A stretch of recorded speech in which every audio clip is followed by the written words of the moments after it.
Okay, and here we are. So, welcome everybody. Good afternoon. You are currently in the International Consortium for Antimicrobial Stewardship in Agriculture's Request for Applications, our 2026 informational webinar, as we just excitedly launched our RFA last week. So, we intend for this webinar to take approximately 1 hour. You have a chat box function and a question and answer chat function that we encourage you to use if you have any questions. Go ahead and get started. So I've already kind of mentioned all of this, but here's some webinar logistics to get us grounded for today. We expect this webinar to take approximately 1 hour. Your attendee microphones will be muted for the duration of the webinar, but we encourage you to use the Q&A chat function as they will be read by myself at the end of this webinar for live question and answer. We also have some commonly and frequently asked questions at the end of our presentation. So we're really hoping that we can answer all of your questions today. If not, we encourage you to also send an email and we're happy to answer all of your questions. This webinar, as you just noticed, is being recorded and will be pasted on our webinar webpage on the FAR webpage for your viewing purposes afterwards. And we also encourage you to just introduce yourself in the chat, stay connected with any of our other FAR resources. While we're talking about ICASA today, there are many other exciting funding opportunities occurring at FAR. And if you're interested in learning more about those, feel free to reach out to one of our team members mentioned in our next slide, and we'd be happy to point you in the right direction. So to get oriented of what we're talking about today, we're going to do brief welcome and introductions. I'm going to pass it over to my director to talk a little bit about FAR. And then the consortium director will talk about this funding opportunity specifically. I will get us oriented about what the grant application submission steps are specifically.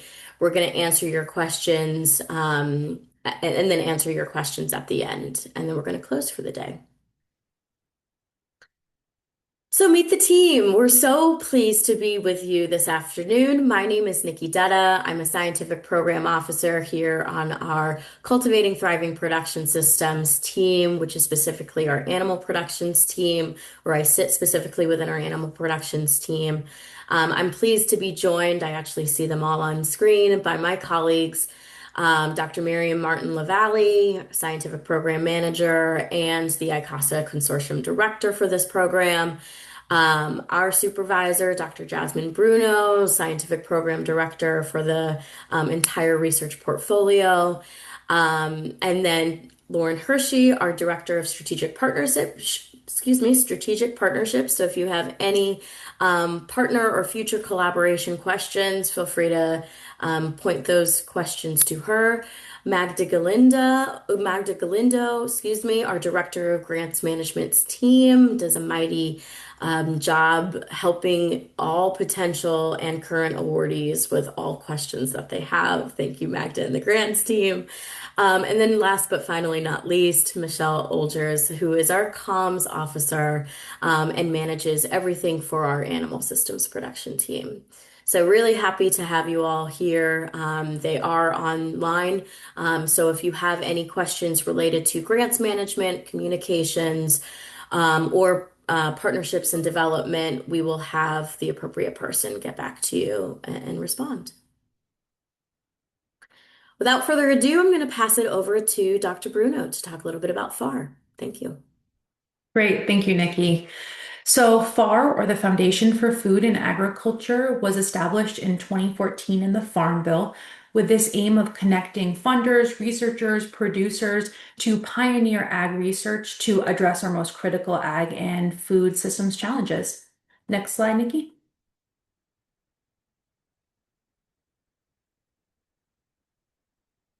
Great. And core to our mission is really this element of collaborative partnerships. At FAR, we don't do anything alone. We really create these collaborative partnerships to design and fund research that can address our most critical challenges. And you will see that reflected in the ICASA RFA. Next slide, Nikki. So in our research strategy, you'll see that there are four key priority areas. Cultivating thriving production systems is one of those. The other are more oriented around healthy food systems, sustaining vibrant agroecosystems, and then strengthening the scientific workforce. This team is on the cultivating thriving production systems. We're focused on our animal systems portfolio, and we have counterparts focused on crop systems. In our portfolio, we cover three core pillars that all of our research nests within. So, number one, integrated animal health, welfare, and productivity. This is where you'll see a lot of our legacy programming, including ICASA. It's again a lot of our legacy programming, but we continue to see this as a high priority for our investments. Number two, in terms of our pillars, agricultural stewardship. So this is oriented towards cultivating efficient animal and crop systems that can protect and restore natural resources. One of our core programs here, for instance, is the Greener Cattle Initiative, which is another consortium with ICASA. And this is focused on the reduction of enteric methane emissions in dairy and beef cattle. And then our third pillar is economically viable systems. This work is really aimed towards designing and assessing crop systems and animal systems that can advance farmers' profitability now and into the future. We're really hopeful that this pillar can also kind of cut across our programming and integrate with our animal health and welfare and productivity work, as well as our agricultural stewardship work. So that is a bit about the overarching portfolio. I'm going to pass it over to Dr. Miriam Martin Lavalley to talk specifically about our ICASA consortium. Miriam, off to you. Thank you so much, Dr. Bruno. So ICASA, as we've mentioned, is the International Consortium for Antimicrobial Stewardship in Agriculture, and it was established by FAR back in 2019, really with the goal to promote research that is focused on targeted antibiotic use that advances animal health and welfare and ultimately increases transparency in food production practices in the U.S. beef and swine sectors. So we share that with you today as we'd like you to keep that in mind as you think about the types of research questions you would like to ask in the pre-applications that you submit. So let's go to the next slide. So a little bit about ICASA's history and background for those of you that might not be quite as familiar with the consortium. So from 2019 to 2025, participants as well as some additional project level partners matched FAR funding. And so this resulted in a total of investment of around 15 million. And we've been able to fund 31 research projects through the ICASA consortium up to this point in time. And then in 2025, FAR, along with several partners, recommitted to ICASA to continue to fund research that advances antimicrobial stewardship in the U.S. beef and swine sectors. And so this renewed effort that we are now in with those partners who have recommitted really aims to promote healthier livestock. And this is the ICASA vision by investing in practical solutions such as new technologies and management practices that promote judicious antibiotic use, that produce healthier beef, cattle, and swine, and improve animal welfare. And so you will see as you read through the PDF of the RFA that we're really trying to focus on that ICASA vision and hope that you will keep that in mind with your submissions. So this request for applications does reflect ICASA's continued commitment to advancing antimicrobial stewardship within the U.S. beef and swine industries.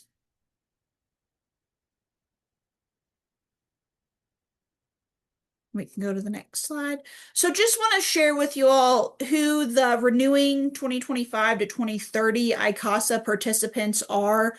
So this is a FAR-led consortium, and then our executive committee is made up of the Beef Alliance, which includes many different feed yard members, McDonald's, the National Cattlemen's Beef Association, Pipestone Veterinary Services, the Pork Checkoff, Holstone Prestige, and Yum Brands. And we will get into our research areas that are supported now. This is all listed in the RFA on our FAR webpage, so no need to frantically take notes, but we just wanted to walk you all through these priorities briefly.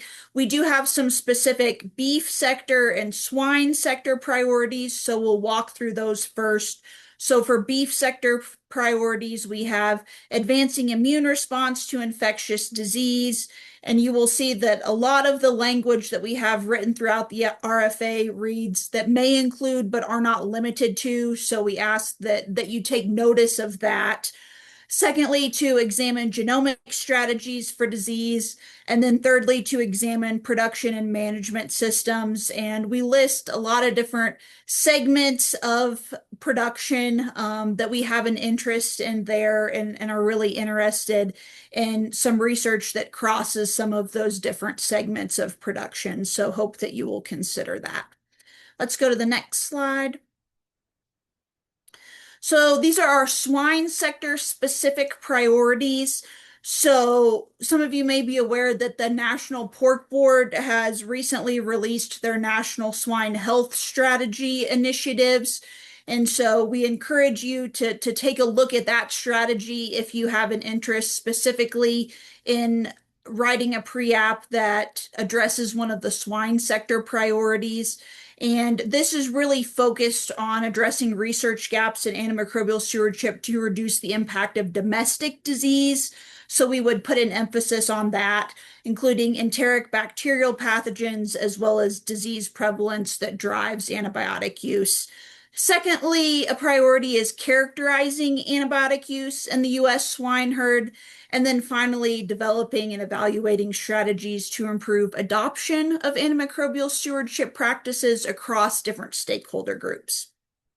So those are our specific beef and swine sector priorities. And next, we will share with you our cross-cutting priorities.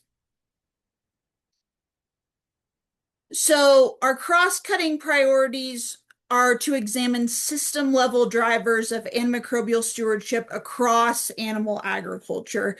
And so we ask that you kind of keep that in mind, and that could be associated with human behavior and decision-making, production system dynamics, impact on animal health and welfare across management systems, innovative or retrofitted housing systems, a One Health evaluation of environmental release and waste pathways, and then finally technology solutions to build consumer trust as well as maintain production efficiency. And so those are all listed in our RFA in detail. So we encourage you to go take a look at that and examine those.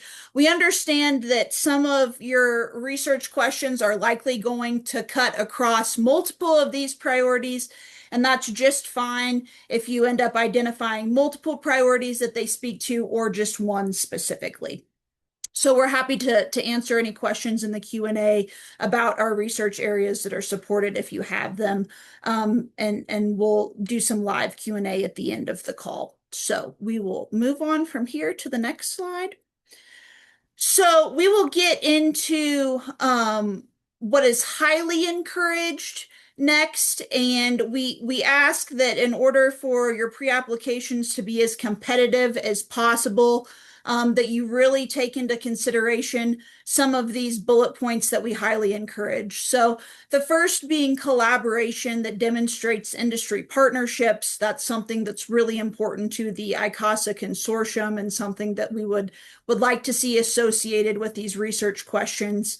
Secondly, background information to support the feasibility and technical merit of the proposed work.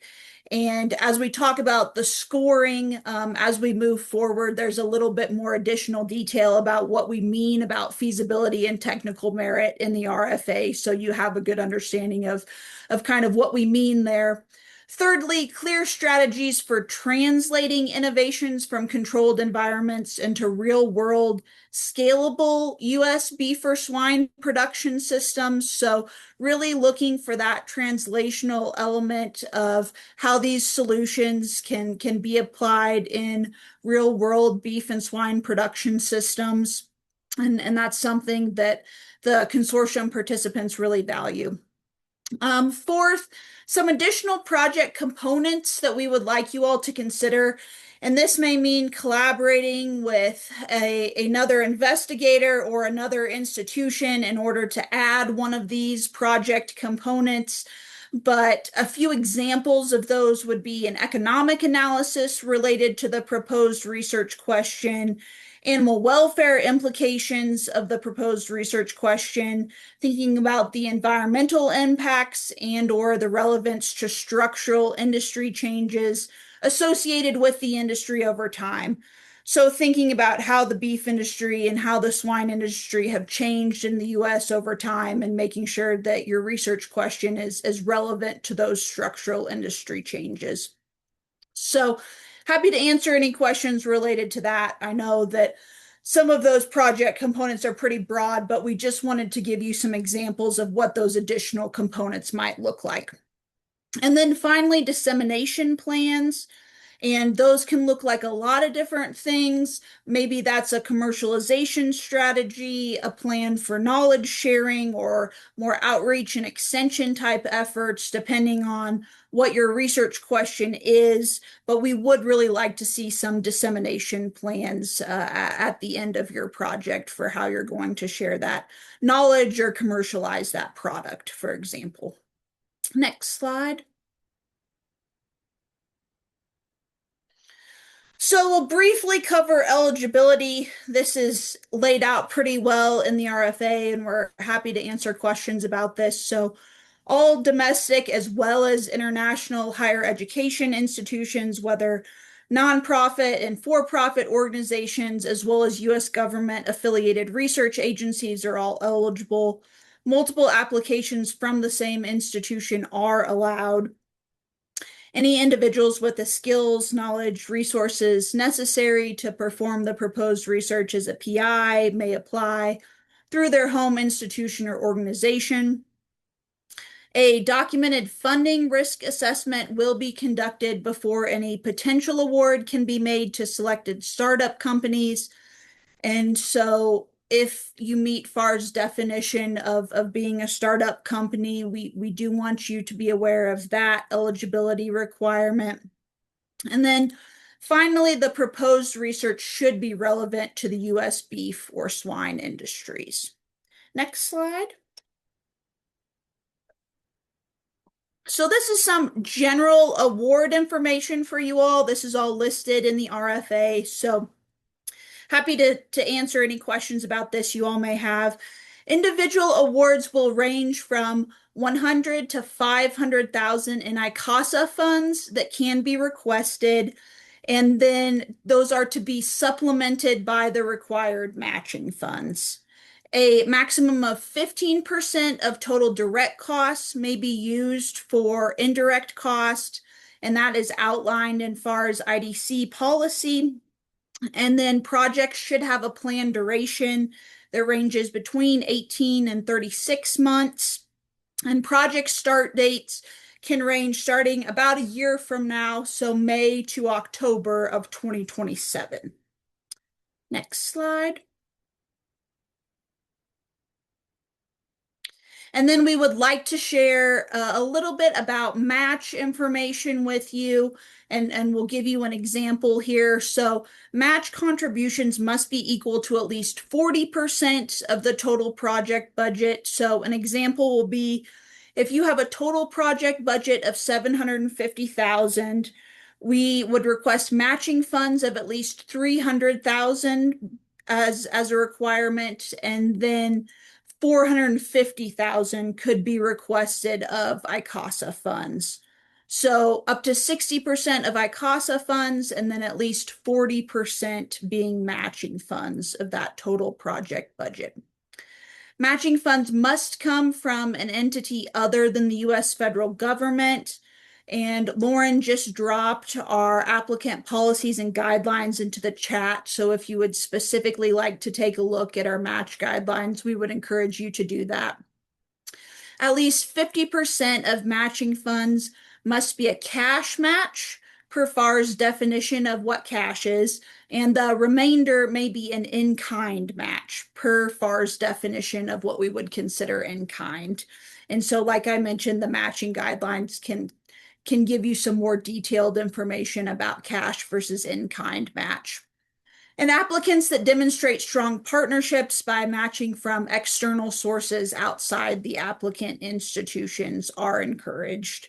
And so those partners may include, but are not limited to, private sector, nonprofits, commodity and trade groups, state governments, or even others that don't traditionally work in agriculture. Next slide. And then finally, I will share some key dates with you. So as you all are aware, the opportunity opened on May 20th. Pre-applications are due on June 10th by 5 p.m. Eastern Daylight Time. And then if a pre-application is approved, an invitation will be sent to submit a full application. And those full application invitations will go out July 15th. And those full applications will be due on September 2nd, again by 5 p.m. Eastern Daylight. We anticipate that award notifications will be made in early 2027. And like I mentioned, that project start dates will be May to October. So happy to answer any questions about those key dates, but would like you all to kind of be aware of that timeline.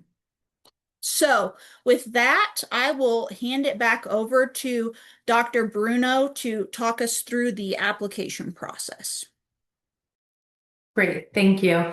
Next slide, Nikki. So the application process is a two-phase application, which includes a pre-application and a full application. As you can see bolded on this slide, you need to submit a pre-application to be invited to submit a full application. All of our application materials can be submitted through FAR's Grant Management System, or BBGM. The RFA outlines how to access BBGM. All the information that you put into that system will be treated as confidential. And then lastly, for the pre-application, really focus on ensuring that the challenge to be addressed and how you will address that challenge are first and foremost in that pre-application. Next slide, please. A bit about our application review process. So for our pre-application review, they'll undergo an internal review by the ICASA Executive Committee, and we'll really be assessing consortium fit, relevance to the RFA, and then demonstrated potential to meet the evaluation criteria. And I'll talk a little bit more about the evaluation criteria in a moment. Really, those pre-apps that are deemed to have significant potential to advance ICASA's vision will be then invited to submit a full application. And applicants, again, you have to submit the pre-application to even be eligible to submit a full application. So if you're invited to submit a full application, the review is a two-stage peer review process. We will send those full applications out for an external peer review. We will then synthesize that reviewer feedback, and it will move to a secondary review with the ICASA Executive Committee. They will consider that reviewer feedback. They will also be considering alignment with the ICASA programming, with FAR's overall research portfolio, and of course be looking from the lens of the industry. And then ultimately, FAR and that ICASA Executive Committee will review and advance positive funding recommendations, and that will be the final selection decision. Next slide, please. Great.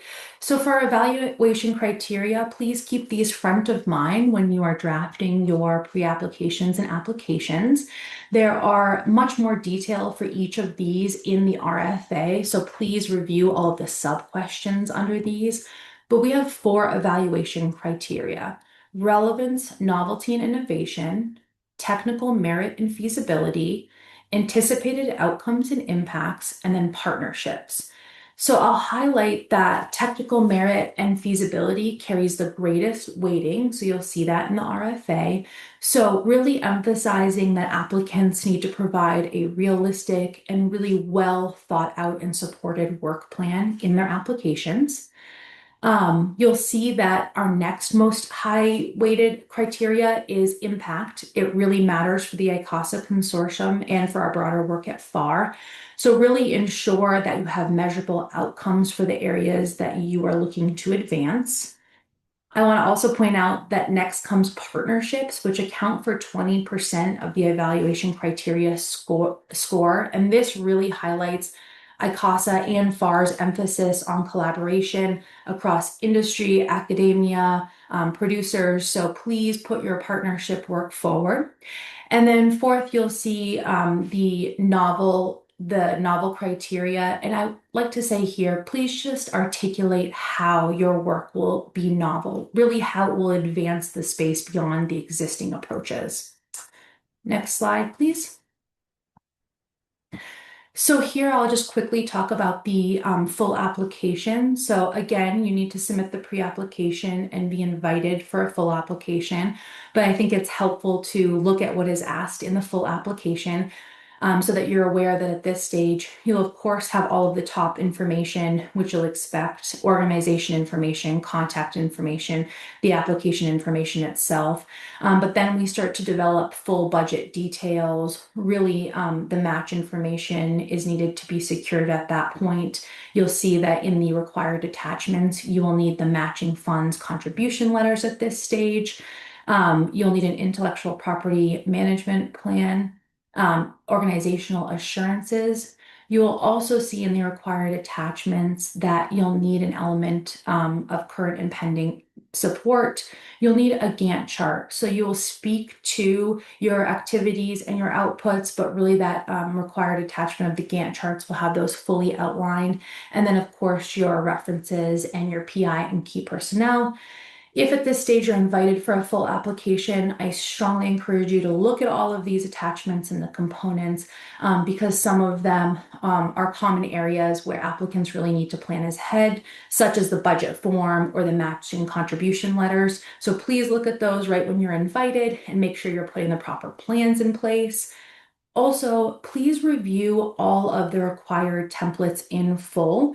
Maybe you have been a previous ICASA or FAR applicant. Some of those templates may have changed though, so please review them in full. And then of course, ensure that you're submitting your full application in full and that all of the pieces of the application are speaking to each other. So for instance, your application, your project plan is really aligned with the associated Gantt chart that you are attaching. Next slide, please. And now I'll pass it off to Nikki to speak a bit more about the grants process. Off to you, Nikki. Thanks. Yeah, so I'm gonna make this pretty brief, but I just wanted to walk you through some of our templates as Jasmine mentioned, and what to expect when you're in our system, and what you can expect in terms of support from our grants management team. So, on our FAR website, we have a dedicated applicants and grantees section. We encourage you to go here to review any of the policies or guidelines that FAR has when it comes to submitting your application. So it's also how you find other research opportunities, how you submit a proposal concept to us, our matching guidelines, our peer review policies. So please, I do encourage you, especially if you're new to FAR, but even as Jasmine mentioned, within the last, well, even up to a few months ago, a lot of our templates have changed, and we try to keep our website, and our website is as up to date as possible on these changing policies and templates. So, again, we have a FAR applicants and grantee webpage available for your support and as a resource. We also have a grants specific team office hours. These occur virtually at the second and fourth Tuesday of every month between 12 p.m. and 1 p.m. Eastern Standard Time. We encourage you to go to these if you have any questions specifically related to the grant submission application process and or the portal if you're having any challenges with that. Just getting a little bit more into the nitty-gritty, we have our forms and resources page, budget worksheets as a template available for you. Please note that these templates are not what you should be completing and then submitting for external submission via email. In order to properly submit your application, you will need to submit through our grants management platform, BBGM. You will see the same forms that you see on our webpage, but you will not submit via email, complete and submit via email.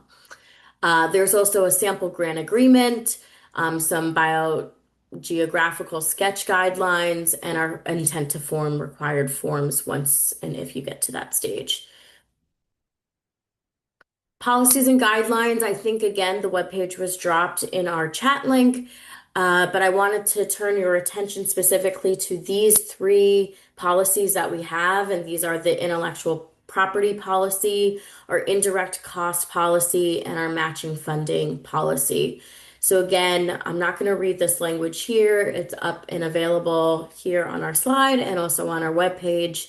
If you have any specific questions related to IP, ICP, or matching fund guidelines, we do encourage you to read our policy documentations on our webpage. And then to close, again, we have our grants management office hours. This is a new resource available for grantees. These occur again the second and fourth Tuesday of each month. We also know that this research opportunity was announced last week, and so there are very limited Tuesdays between now and some of the key milestone or key deadlines for this RFA. So we do have a special ICASA RFA grants team office hours available for you all for the specific full application stage, and that will be held August 25th at 12 p.m. So I just wanted to specifically point that out for you all. If you have any specific grants management questions, I encourage you to put that in the Q&A function and we'll make sure to answer your question. And with that, I'm going to roll into our frequently asked questions.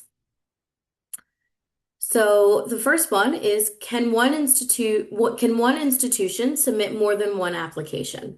Yes. Any institution may submit multiple applications for the specific funding opportunity. We encourage you to read the full RFA for eligibility requirements, but this is permissible and eligible.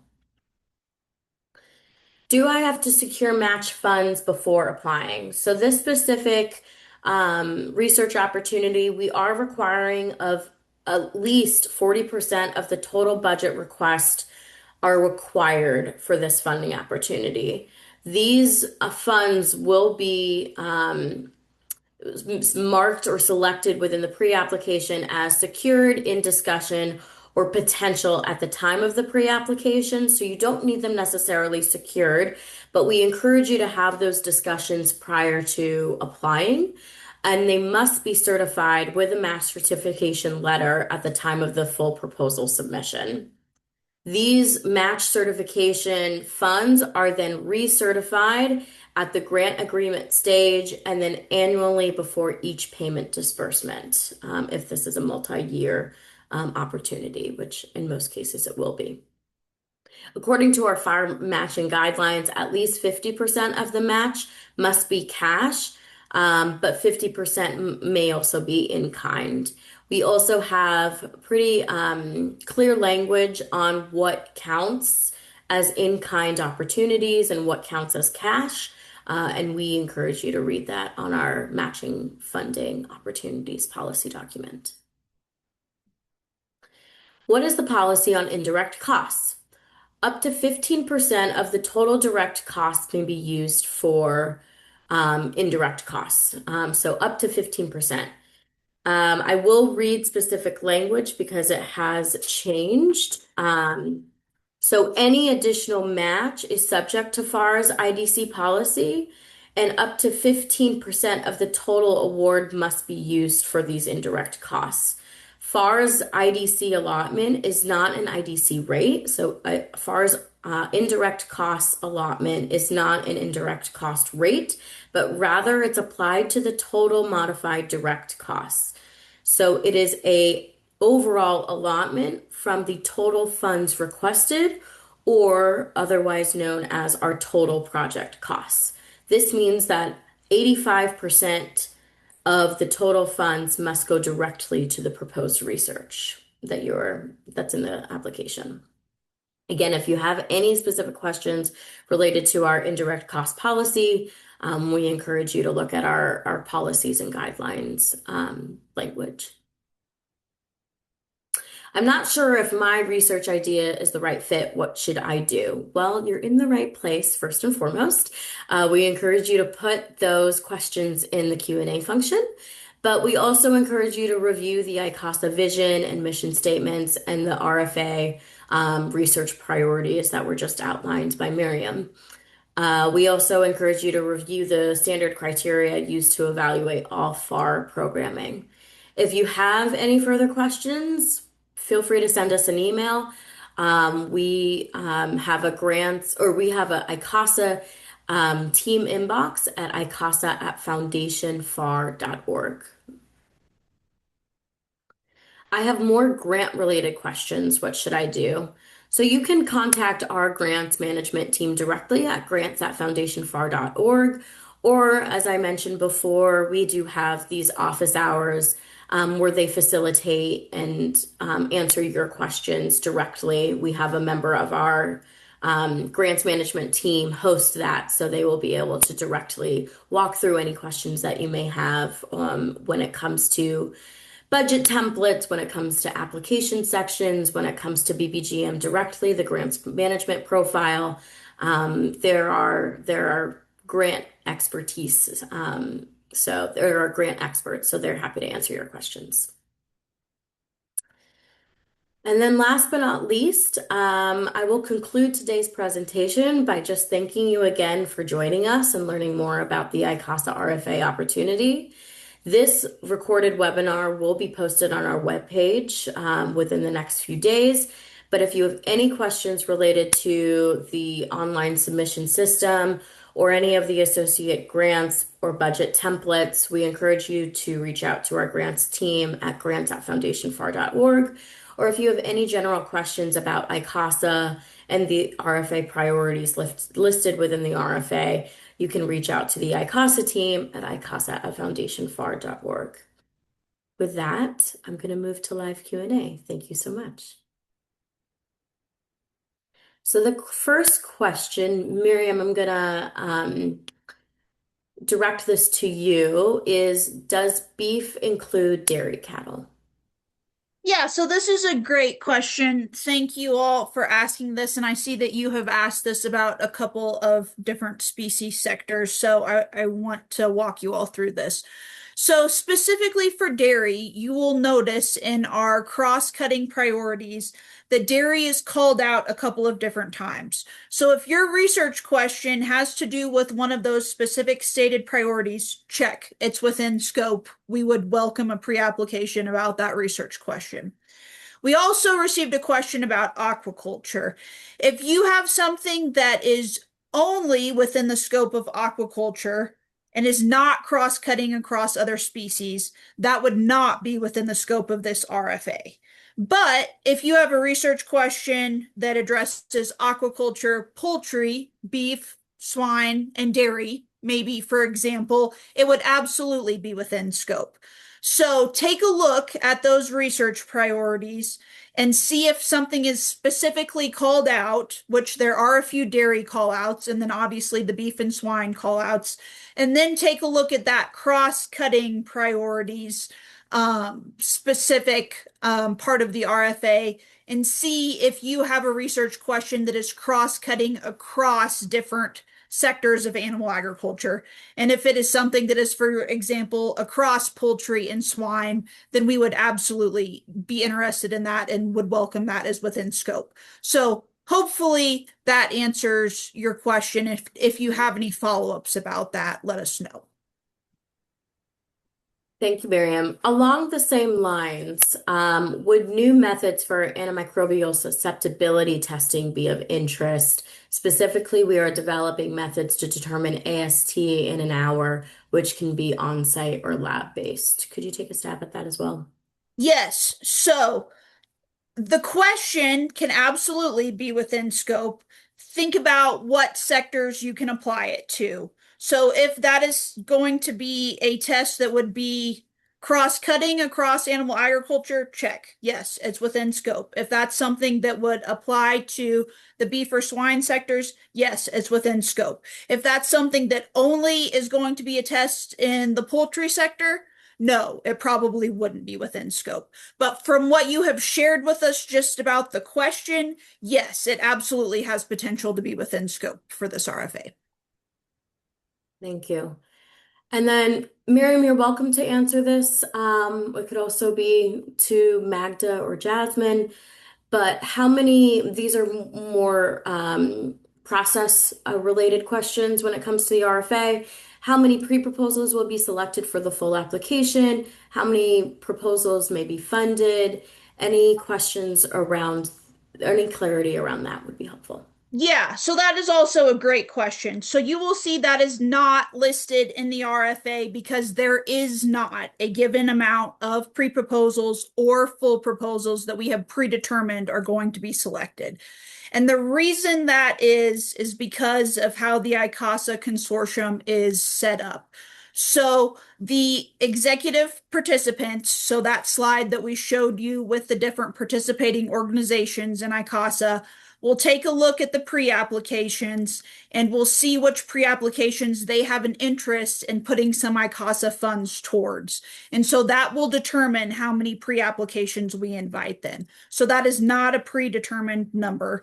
And then a similar process where the executive ICASA committee will review the full applications will also be in place.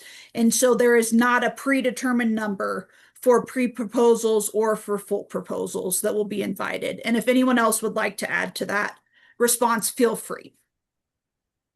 Yeah, I was just going to say the selection process is really dependent on the application merit and how our peer review, our two-stage review process. So first our peer review and then subsequently our executive committee evaluates those proposals. So I think you answered it perfectly, but we do not have a predetermined number in mind. We are really at liberty to what we see and how it's evaluated. Last question. I see one more, but can we have more than one partner for matching funds in the same proposal? Miriam, would you also like to answer that one? Sure, we absolutely encourage multiple partners. So that is great. If you have one partner that provides all of your match and that's all that you need, that's fine. But if you have multiple partners throughout industry, that I think also makes you highly competitive. So multiple partners is great. Great. Thank you.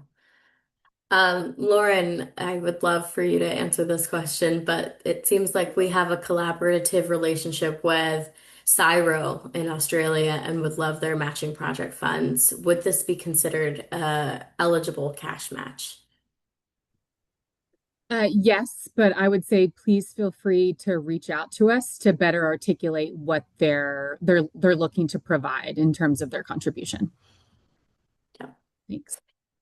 Thank you. Thanks, Lauren. Not seeing any more in the chat. I'm gonna give it a few more minutes because I know we are above schedule, but all very great questions. As Lauren and Miriam mentioned, if you have any match fund questions or concerns, use please turn to the guidance that we have written on our webpage, and then you're welcome to email us if you have subsequent questions after that.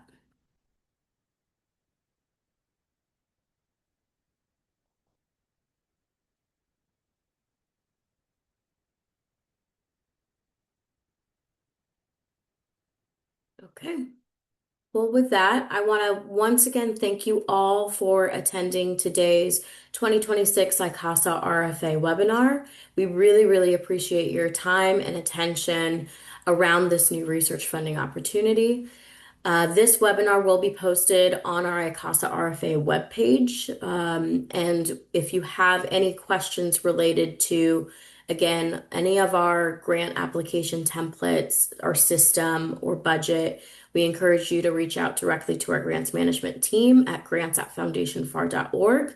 Or if you have any questions related to this ICASA consortium or the RFA or RFA priorities, please reach out to our ICASA team at ICASA@foundationfar.org. With that, I'm going to sign off and wish you a wonderful rest of your day. Thank you, everybody.